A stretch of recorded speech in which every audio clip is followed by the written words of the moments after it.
Hello bachcho, let's see this question. The question says, if the work done in stretching a wire by 1 millimeter is 2 joule, the necessary work for stretching another wire of same material but with double radius of cross section and half the length by 1 millimeter is। और हमें चार options दे रखे हैं। तो question में कहा गया है कि हमारे पास एक वायर है जिसे हमने 1 मिलीमीटर से स्ट्रेच किया, तो हमें वर्क करना पड़ा 2 जूल। अब हमने सेम मटेरियल का एक दूसरा वायर लिया है जो कि पहले वाले वायर से हाफ लेंथ में हाफ है और रेडियस में डबल है। तो इस मटेरियल को, इस वायर को 1 मिलीमीटर स्ट्रेच करने के लिए हमें कितना वर्क करना पड़ेगा। तो इस क्वेश्चन में जो हमारा की कंसेप्ट इन्वॉल्व होगा वो होगा work done in stretching a wire, और जो दूसरा कंसेप्ट हमारा वो यूज होगा वो होगा हुक्स लॉ ऑफ इलास्टिसिटी। तो अब work done in stretching a wire by let's say X length, ये क्या होता है? तो हमारा वर्क डन होता है हाफ के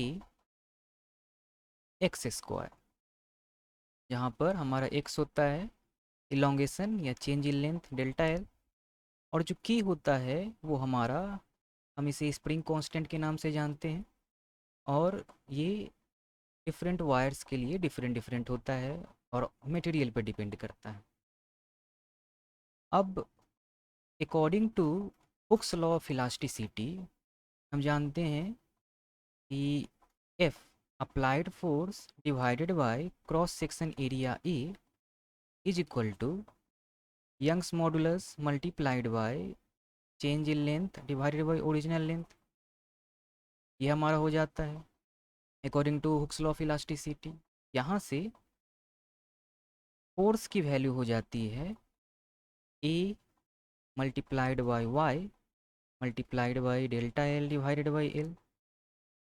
और हम जानते हैं कि स्प्रिंग के लिए फोर्स होता है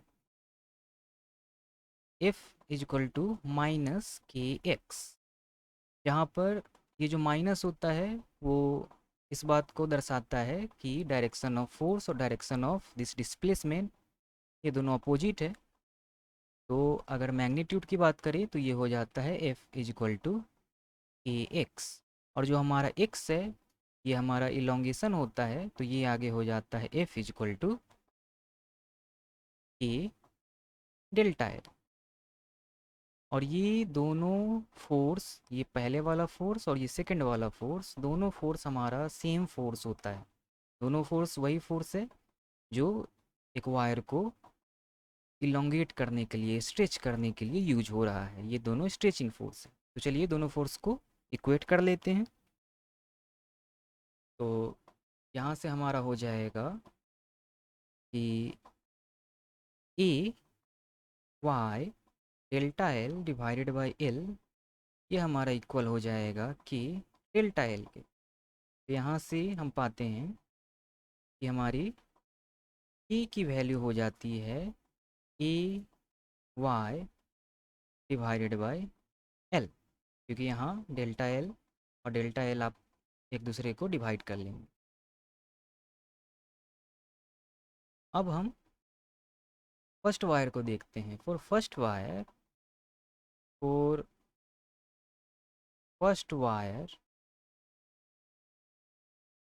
हम रेडियस मान लेते हैं कि फर्स्ट वायर का R1 रहा होगा।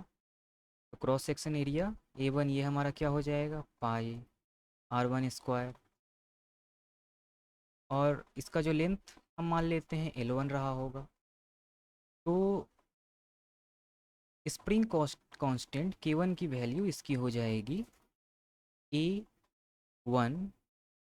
और यंग्स मॉडुलस मटेरियल का प्रॉपर्टी होता है और दोनों वायर्स सेम मटेरियल से बने हैं, तो यंग्स मॉडुलस दोनों के लिए सेम होगा, डिवाइडेड बाय L1। K1 की वैल्यू हो जाएगी पाई R1 square Y multiplied by L1। अब हम सेकेंड वायर की बात कर लेते हैं। तो for second wire, for second wire इसकी लेंथ L2 ये हमें दे रखी है half of the length of first, तो L/2। और रेडियस हमें दे रखा है वो है twice of radius of first, तो ये 2R1। तो हमारा यहाँ से क्रॉस सेक्शन एरिया A2 हमारा हो जाएगा पाई R2 स्क्वायर, और R2 है 2R स्क्वायर। तो ये हमारा A2 हो जाएगा, cross section area of wire 2 ये हमारा हो जाएगा 4 पाई R1 स्क्वायर। तो हम स्प्रिंग कांस्टेंट K2 की वैल्यू निकाल लेते हैं वायर 2 के लिए। ये हमारा हो जाएगा क्रॉस सेक्शन एरिया जो कि है 4 pi R1 square multiplied by Young's modulus Y जो दोनों वायर के लिए सेम है, डिवाइडेड बाय L2, और L2 की वैल्यू है L1 डिवाइडेड बाई 2।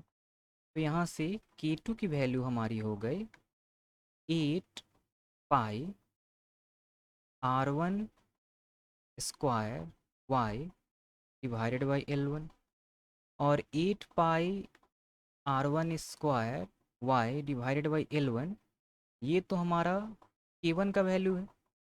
K2 हमारा हो जाएगा 8 टाइम्स ऑफ K1। अब हमें क्वेश्चन में दे रखा है कि फर्स्ट वायर को 1 मिलीमीटर से स्ट्रेच करने के लिए, यानी डेल्टा L जब हमारा 1 होता है, यानी डेल X जब हमारा 1 मिलीमीटर होता है, तो उस समय जो वर्क डन होता है वो हमारा दे रखा है 2 जूल्स।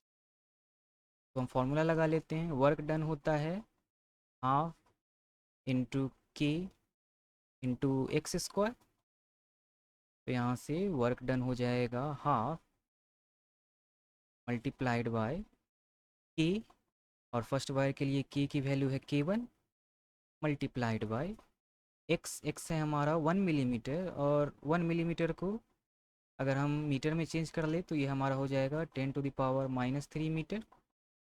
तो half multiplied by K1 multiplied by 10⁻³ और ये है हमारा 2 जूल्स। तो यहाँ से हमारी K1 की वैल्यू हो जाएगी 4 मल्टीप्लाइड बाई 10⁻6 न्यूटन पर मीटर। और हमने प्रीवियसली फाइंड किया है कि K2 की वैल्यू 8 टाइम्स ऑफ K1 है। तो हमारा K2 का वैल्यू हो जाएगा 8 K1, और ये हो जाएगा 32 मल्टीप्लाइड बाई 10⁻6 न्यूटन पर मीटर। तो अब हमारे पास वायर 2 के लिए K की वैल्यू है, तो इसे 1 मिलीमीटर स्ट्रेच करने के लिए जो वर्क हमारा होगा वो होगा हाफ इंटू के, और के है हमारा 32 multiplied by 10⁻6 newton metre multiplied by, हमें स्ट्रेच करना है इसे 1 मिलीमीटर से, और फिर से ये मीटर में हो जाएगा 10⁻³ मीटर्स। तो 10⁻³ होल स्क्वायर। तो यहाँ से हमारा वर्क हो जाएगा, ये 2 डिवाइड कर लेगा 32 को 16 टाइम्स, तो ये 16 मल्टीप्लाइड बाई 10⁻6 मल्टीप्लाइड बाई 10⁻6 जूल्स। तो ये हमारा वर्क हो जाएगा 16 जूल्स। देख लेते हैं हमारा कौन सा ऑप्शन मैच करता है। तो हमारा ऑप्शन नंबर ए मैच कर रहा है, 16 जूल, ये हमारा फाइनल आंसर होगा। तो करेक्ट ऑप्शन हमारा option number A. Hope you understood it well. Best of luck.